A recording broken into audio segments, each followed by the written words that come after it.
Hello, Brick Sculptors, and welcome back to Brick Sculpt. This is Chris, and I have a exciting new video for you today. As you might know, I'm on a new schedule. I'm trying to put out 4 videos a week, including one on Saturday and on Sunday.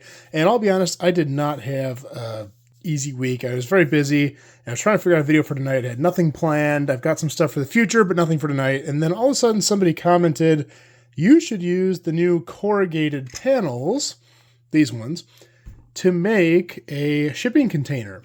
And I've wanted to do that for a very long time, and I haven't done it, so I'm going to do it. Yeah, I really wanted to do this, so I don't own a ton of these. I only have 4 of them in dark gray, and I think I have 2 of them in dark orange, but this is the most I own. So I'm going to do one side of the shipping container with these. For the other side, I'm just going to use standard panels, but this will actually be good, because it's going to show what the texture does. So you'll be able to see a difference in sides and what that texture does for the build. So I think it'll look good. So I'm going to go through this and I'll show you kind of the big chunks I built, and hopefully you guys can dissect it from there. If you have any questions, leave them below in the comments. I'll try to answer anything that you can't make out in the video here.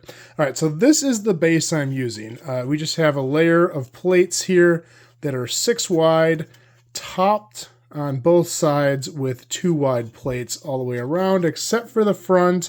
I've got some of these L-shaped ones here. And feel free to pause it at any time here if you're trying to do this on your own to see, because I don't have instructions for this anywhere. And on the bottom here, I left some slots. Now these shipping containers usually have spots for forks, so they can be picked up. So we have those in the front here. It'll make more sense once I put the rest together. And the back. Now the middle typically has 2 slots as well, although they didn't look right in this size, so I wanted to play with it a little bit, and I'm going to show you what I came up with.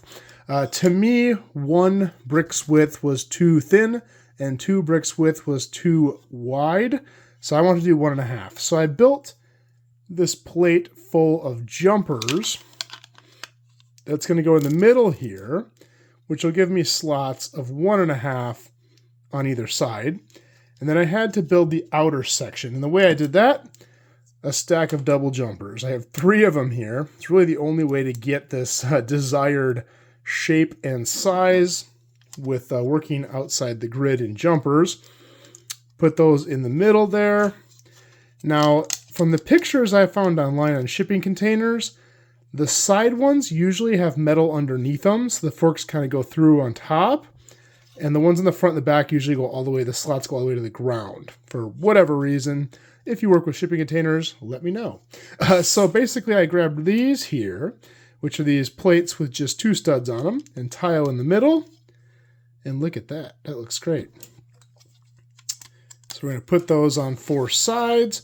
You'll notice the front of this, or I'm going to tell you what's the front. You wouldn't know it's the front yet. But this side here, you'll notice has some tile. I'm going to snot the front on this. Now for this build, I was going for as realistic as I could make it. So I did not make the doors open. If you want to see one that the doors open, let me know in the comments. Maybe I'll make another video there. But a lot of times in my city, and I've gone back and forth on this, play features versus realism. Play features to me aren't super important, although it would be cool if it's open. So it doesn't open, but I'm going for a super realistic looking door. You'll see that when I build it here. So that is my base, and it's ready to build up. Now, for the sides, one thing that was really troubling was as I put more and more layers of gray plate here, it was getting really smooth. One thing I don't love about these panels, they're kind of short. If you're building a small container, that works, but shipping containers are not small. And often those corrugations go pretty much from the bottom all the way to the top. So we're kind of building up here on both sides, but I decided to include some of these 1x2 rounded plates because they just add a little bit more texture. And you'll see the difference here. On the side that I'm going to use these flat panels on, I'm actually going to just make it smooth. And then you can kind of see what the texture does for the build. You could obviously leave this portion out if you don't like how it looks, but I think it does add a nice little detail to it because it really helps break up just the smoothness. A lot of times when you have a wall of just flat Lego, it looks really boring and generic. So I think this helps. And it doesn't do a lot. It's just a very small pattern of texture in there. All right, so that's on there. We're going to put our panels in. I am going to use a couple of these 1x5 tall bricks on the corners, just like that. And then our panels will fit in the middle. This is going to be the textured side here. I am going to do texture on the back. And then this side here is just going to be flat, so you can kind of see the difference here. And you see how we just have a very boring flat down here and on the side, of course. And this just adds that little bit of texture, which I think looks great. So there's a great start, and now we are ready to build our front. The top will be last, because that kind of seals everything together. So let's go ahead and build the front here. Now the front is kind of complicated, because I'm going for as much detail as I could possibly do in this build. We're going to start with this here. This is a 6x6 plate. On top of it, I have 2 of these L-shaped 3-stud plates, 2 2x6 plates, and a 1x2 plate right there. And on top, I just have 3 1x1 tiles. That's going to be the base that I start with. On the bottom here, I'm going to take an 8-long plate, 2 1x1 plates, and then 1x2 tiles and 1x1 tiles. In the middle, I use a lot of 1x1 tiles because I'm trying to give the indication that this is a door and that that's where it would split, even though, again, this is not actually going to open. So that's on there. Now let's go ahead and do the top. For the top, I'm going to use these snot pieces. And I'm going to do that because it's actually going to attach to the top of the container here. So I'm going to put one in the middle here that just has a couple more 1x1 tiles on it. And I'm going to need 2 more for either side.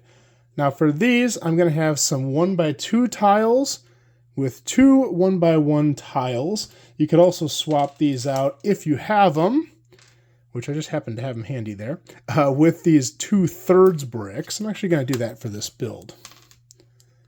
By pure coincidence, as we're sitting in a pile of parts over there. So we're going to go ahead and put those on there. And that's going to make up the other portion of our top. Don't worry, it will get connected soon enough. So that is the top of the door. Now, we need hinges. I really wanted these to be on the top layer. It didn't quite work out, so they are going to look a little recessed in. But what these hinges are is just these clips and bar pieces like this. And they're not actually going to work. They're just there to provide detail. But I'm going to plug these in right down here. I'm going to put 2 of them. And then up top on these, I'm going to put the other 2. And like I said, they're a little bit more sunken in than I wanted them. I wanted them on the top layer, but these studs would interfere with the bars I'm going to put across the front. So they do kind of have to sink down in there a little bit. For the sides here, we have some 2x4 plates. 1x4 plate on the bottom, 1x4 tile on the top, and 2 1x1 tiles. Just like that. I've got 2 of them for left and right. That's going to plug in here. And then we need to get these pieces held in. The way we're going to do that, 2 1x8 tiles running up the length of the door. So yes, a lot of pieces go into this. Again, we're going for detail. You can see the hinges there. Like I said, they are kind of recessed, but they do look good. I would like for them to be on the top, but I have to figure that out still. Anyway, so there's our door. Now time to add the details. The first thing we're going to do is we're going to add these latches. And what these are 2 of these clips with 1 of these crossbars in it. And I have 4 of them here. And looking at pictures of containers, there are 4 of these, and these are what locks the door closed. So we have 2 in the middle and 2 on the outsides. Now these bars actually run the entire length of the door to lock it into place. So the next thing we need, 3 long bars with clips in the middle, and I actually have 8 of these here, and those are going to go in down here. So there's 1, 2, 3, 4, and then the other side, 1, 2, 3, 4.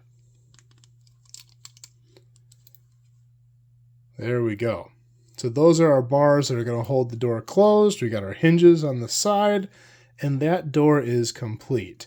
Like I said, I'd love to have this open, and I probably could figure out how to do it, but we're going for detail here, not play features. On the back of the door, we're going to attach some of these snot bricks. I just have 3 of these snot bricks on each side, and then a 1x6 brick on top. That's going to go right on the back side of this door, starting all the way at the bottom, sticking that down. There we go. And that's what's going to help attach it to our container. So we can take this now and we can slot it right in here. And that is now attached. Looks pretty good. All right, now for the top. For the top, I decided to build it out of these pieces. You definitely do not have to do that. You can build this out of just a bunch of plates, but these are nice because they have a lot of structural ability. They link together, and they're the right thickness. I want 2 plates thick for the top. This is what I came up with here, just linking 2 of those together and then lining it with tile. Now you'll notice I left some studs here. I originally did this with all just tiles, and it looked really flat. Just like unnaturally flat. Now that might be more accurate, but it just didn't look right to me. So I did every other one of these having a stud, and to me it just looks a lot more natural. Maybe the rivets, maybe they're hardware, who knows? But it just looked better. I don't know. Maybe the other way is better. Anyway, we have to put some ends on this. The nice thing about these pieces is they give these overhanging flaps and these indents. So on one side I built this, which is just plates, 8 long, 8x2, and this is 2 2x3s, 2x2s, and then some tile on top. We're going to stick that right on one end, and on the other end, I built this one. Again, 2x8 plate, filling in the top, just like that. And then we have to lock these in. So a couple of 8 long tiles right there, and right there, and that finishes our pattern there. And now this is ready to go on top of our container.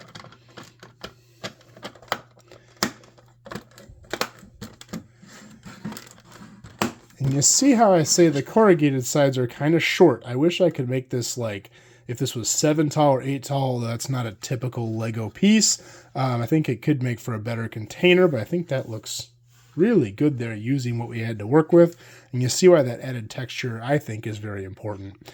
All right, we still have to finish off the top here and lock in that door. And for that, we're going to use these. I've got 2 of these corner tiles, which are going to grab these snot pieces, which will officially lock that door into place. 1 tile on the front right here, and our container is complete. Hope you guys liked this build. I hope you found it useful. Hopefully you found that easy enough to follow if you want to make one of these for yourself. And I really appreciate whoever it was that told me I should make one of these, because again, this is a project I've wanted to do for a long time and just haven't. And so, yeah, good way to get the creative juices flowing and make a shipping container.